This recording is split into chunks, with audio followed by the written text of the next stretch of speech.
Hello, welcome back to the Keishu Shindo channel. Today we're going to be going over some more karate kicks.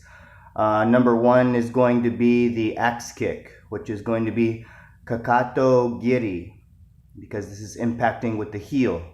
The number two kick is going to be the cross-stepping side kick.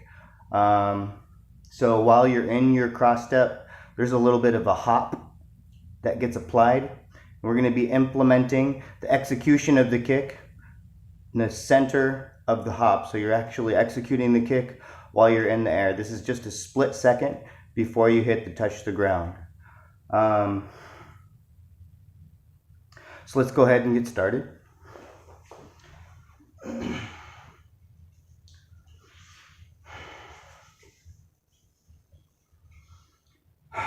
So with the axe kick, this is generated in a V, a very pinnacle, a very high, either you could say pyramid, a very vertical pyramid, or an upside down V. So essentially the leg is going to come up. You imagine a football player kicking a field goal. The general motion is here, okay? But we're not going to have our toes pointed forward. We're going to have our foot up. So when the execution of the kick comes down, we're impacting the heel, the bottom of the heel, or the back of the heel.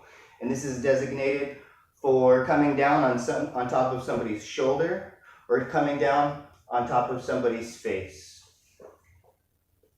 Okay? So the general motion of the kick comes up.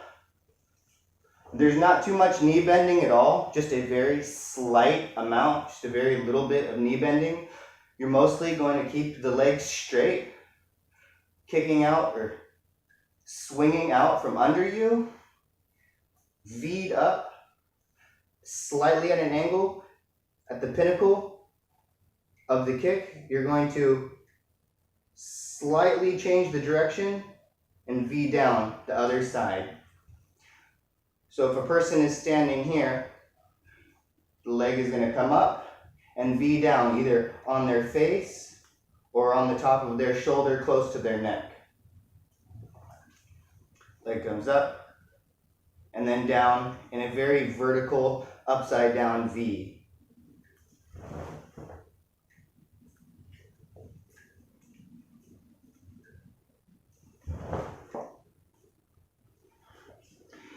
And the impact point, once again, the impact point is going to be either the bottom of the heel portion or the back of the heel. The Kakato.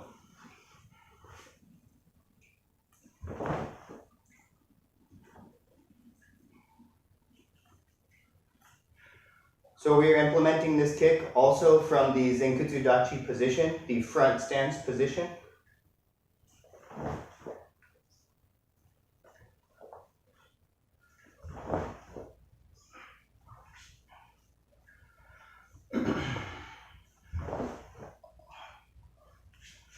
So in slow motion as best as possible, the leg comes up and comes down in that very vertical upside down V.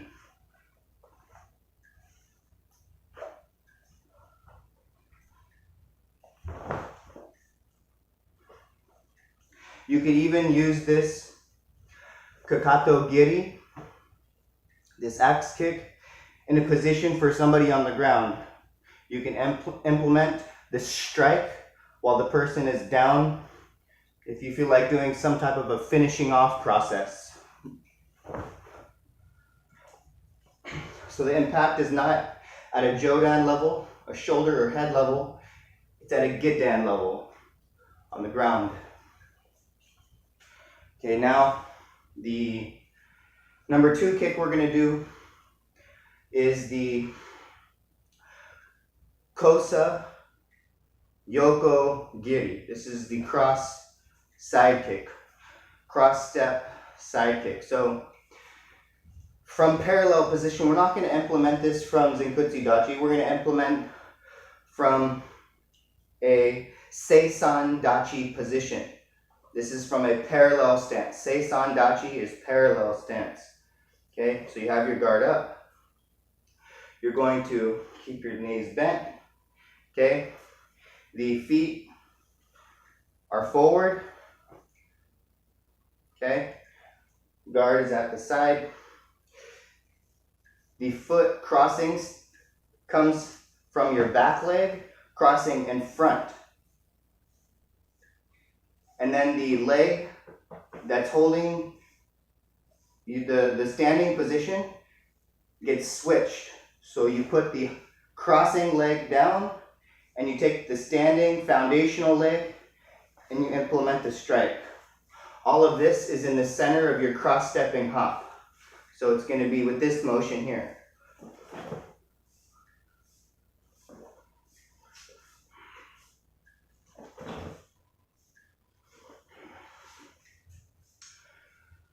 Okay, now with the execution of the kick and the motion together. And this is very similar to the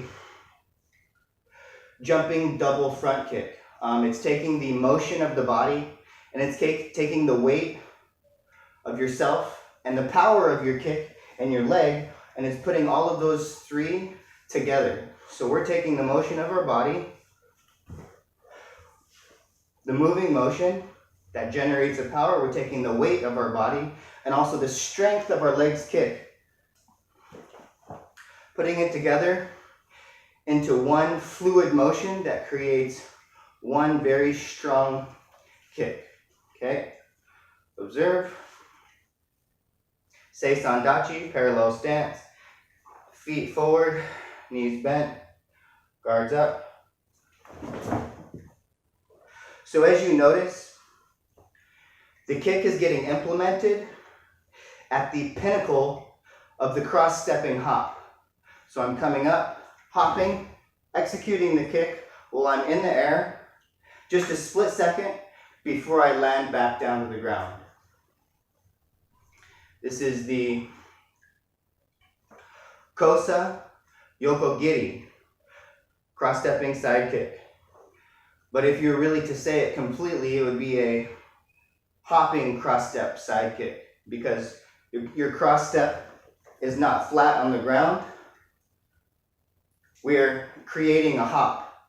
And this hop is what generates a lot of the power when moving forward, because that puts your weight and body motion also into the power of your leg through your kick.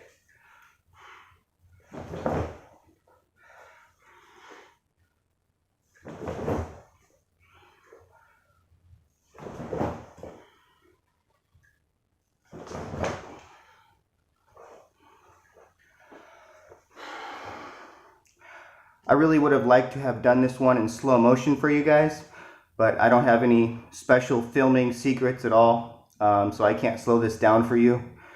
But I do appreciate you watching. Thank you. I hope you have a better idea of how the axe kick works, the Kakato-geri, and the Kosa Yoko-geri, the cross-stepping side kick. Thank you for watching. Please like and subscribe.